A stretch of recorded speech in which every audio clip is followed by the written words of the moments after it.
ছোট পর্দার জনপ্রিয় অভিনেত্রী অহনা রহমান মডেলিং দিয়ে ক্যারিয়ার শুরু করেছেন। এরপর কাজ করেছেন টেলিভিশন নাটকে, কিন্তু বর্তমানে টিভি নাটকে তাকে খুব একটা পাওয়া যাচ্ছে না। শুধু বিশেষ দিবসের নাটকে টিভিতে তার দেখা মেলে। সম্প্রতি নতুন একটি নাটকের কাজ করছেন অহনা। এতে যৌনকর্মীর ভূমিকায় অভিনয় করছেন অভিনেত্রী। বন্দি শিরোনামে নাটকটি মুক্তি পাবে ভালোবাসা দিবসে। নাটকটি নিয়ে অহনা রহমান বলেন, আমি এমন কিছু নাটকে কাজ করতে চাই যেন কিছু মানুষ হলেও যুক্ত থাকতে পারে, মানুষের হৃদয় ছুঁয়ে যায়।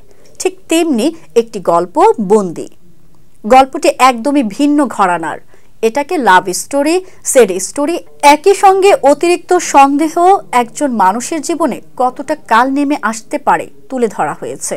একজন মানুষ যখন কারো কাছে আশ্রয়ের জন্য যায় আর সেই আশ্রয়ের জায়গাটা দুর্বল হয়ে পড়ে, সেই মেয়েটির কতটা খারাপ লাগে।